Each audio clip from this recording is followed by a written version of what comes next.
আমাদের সেকেন্ড হানিমুনের বাকি ভ্লগগুলো তো তোমাদের সাথে শেয়ার করাই হয়নি, তো ভাবলাম একটু একটু করে তোমাদের সাথে সেগুলো শেয়ার করি।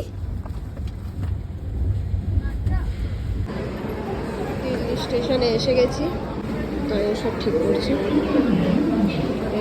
গিয়ে বসবো।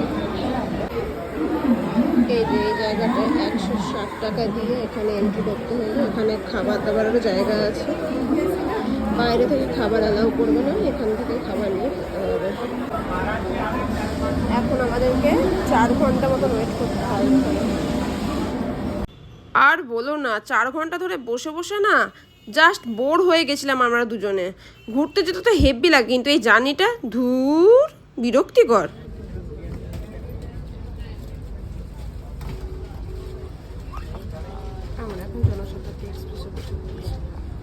এখন বাজে 2:30 PM, আর এখন আমাদের নেক্সট ডেস্টিনেশন হচ্ছে চণ্ডীগড়। তো দেখতে থাকো বাকি ব্লগটা।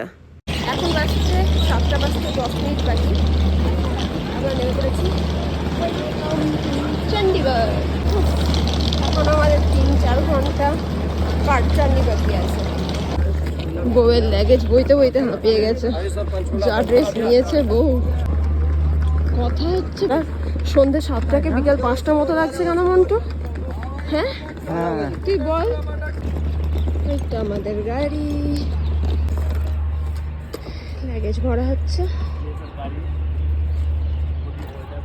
এখান থেকে এবার যাচ্ছি সিমলা। ওই দেখো দূরে পাহাড় দেখা যাচ্ছে।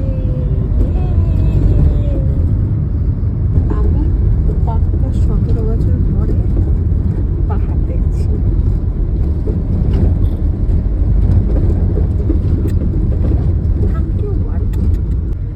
शिमला